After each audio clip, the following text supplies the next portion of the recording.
There's a Roman maximum in law that says, "For he that would be deceived, let him."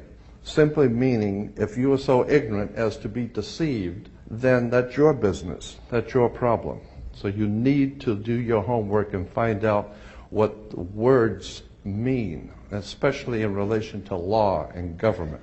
Because there is a world of occultism that is operating today in which you use certain words, and when those words are used in a court, they don't mean the same thing at all. Understanding law and the words of law, there are two things that this planet has: water and earth, water and land. Consequently, there are two kinds of law: the law of the land and the law of water. You need to understand the difference. The law of the land is the law of the culture that lives on the land. And so consequently, the law of the land is different in every country. You can do things in America you can't do in Russia. However, there is a higher law that dominates the entire world. It's called the law of the water. The law of water is referred to as the law of money. It doesn't matter what color you are, where you're from, or where you live. Money is money. And anytime you're doing banking or using money, you are now under the law of water, maritime admiralty. If you go back in history where all of this began, back in the land of Canaan, and you probably have heard in the Bible the land of Canaan. The Canaanites were Phoenician bloodline, and in the ancient Phoenician language, Cana meant merchant, banker. The very word merchant comes from mer, M-E-R, for the sea, for water. As a mermaid, we have merchant. Merchant, bankers. Let me give an example of the difference between the law of water and the law of the land. The Statue of Liberty must be put in water. It could not be put on American land as such. It had to be put in the harbor because it's not the Statue of Freedom. It's a Statue of Liberty. Liberty is what a sailor gets when he pulls into port on a ship. He gets liberty. He's not free. So America is not the land of the free and the home of the brave. We're not free or brave, period.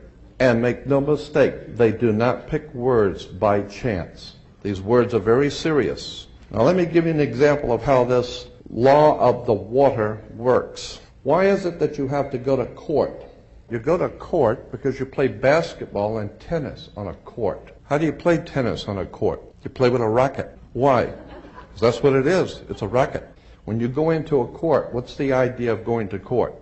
It's a game, like basketball. The whole idea in a court, one team gets up and they throw the ball over to that team of lawyers. That team gets up and throws the ball back into their court. And the judge is wearing a black robe, so he is the referee. He doesn't care which side wins or loses because he's going to get paid anyway. So he couldn't care less. The judge is a referee between two teams. The judge rules from the bench. The word bench in Latin is a bank. Therefore, the judge rules for the bank. Where do you find banks? You find banks on both sides of a river. They're called river banks. And what does a river bank do? It directs the flow of the currency. Consequently, your money is currency because it's the flow, the cash flow. I'll give you an example of how this works. When a ship pulls into a harbor, all ships are referred to as female.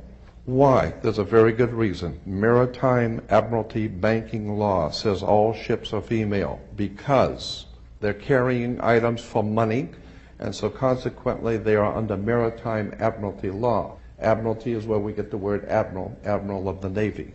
Let me give you an example of how this works. When a ship pulls into harbor, it parks at the dock. The captain has to provide for the port authorities a certificate of manifest because yesterday the ship was not here. But this morning the ship pulled in, so it has manifested. So consequently all the products have manifested. So each one of those items coming off of that ship has come off of water.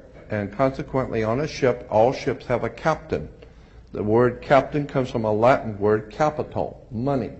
So the captain represents the money that's on board the ship. And as I said, the captain has to present to the port authorities a certificate of manifest for each and every item. How much does it weigh? What color is it? How many doors does it have? Etc. The ship is sitting in its berth. Wherever a ship sits when it docks is called its berth, berthing a ship. All the items, as I said, coming off that ship represent money. They came in on water. They are maritime admiralty products. Now, when you were born, your mother's water broke. And when your mother's water broke, you came out. And this is why you have to have a birth certificate, because you are a maritime admiralty product under international law. Your mother delivered you. This is why if you go to Sears and buy a refrigerator, they will ship it to you. They will deliver it. And that's why you were in your delivery room. Your mother was delivering a product. Maritime admiralty. You came down your mother's birth canal.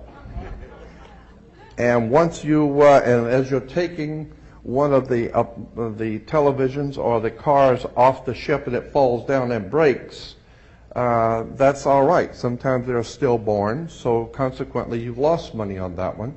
Therefore you have to have a death certificate, and it's always signed by the dock. The dock has to sign your birth certificate and your death certificate.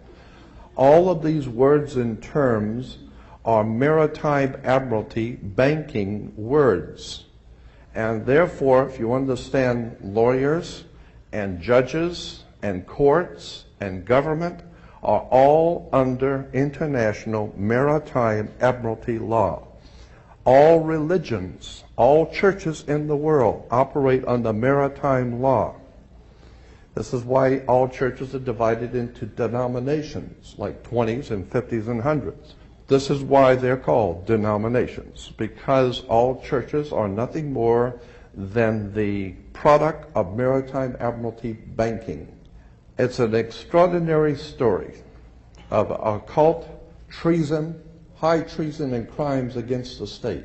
Make no mistake about it. The concept of human, spiritual, intellectual, and physical freedom never, ever existed on the earth. Think about this. When cowboys in Indian movies, when the cowboys would ride into town, they were wearing guns. How come they could walk into a bar carrying guns? And if two guys got in an argument, they could go out on the street and draw on each other in front of the sheriff's office, and the sheriff would do nothing. The reason why is because before 1868, all Americans were considered sovereigns. In 1868, there was a corporation founded. They referred to it as the United States Corporation. And they stipulated that anybody who would be a member of that corporation or work for that corporation would be called not an employee, but a citizen. So today, if you are asked, are you a citizen of the United States? What you think you're being asked is, are you lawfully in this country to do business? They didn't ask you if you were in America lawfully. They ask you a specific question. Are you, of your own volition, out of your own mouth, testifying that you are a citizen of the United States? Because in that way, citizen of the United States means you are an employee of a foreign corporation operating on international maritime law. So today, the President of the United States is the President of a privately owned company. The company is called United States. And the word president is always a word that is used in corporate law. Banks have presidents. All companies have presidents. So there's a corporation called United States, privately owned, and it has a president. Privately owned, out of England. And you need to understand words and terms. Because I believe that there is a divine presence in the universe that men call God, and one day that divine presence is going to move on the earth, and we're going to see freedom come back to this world. And when it does, you're going to need to understand words and terms and how they have been used to trick you. These words have been used to enslave you.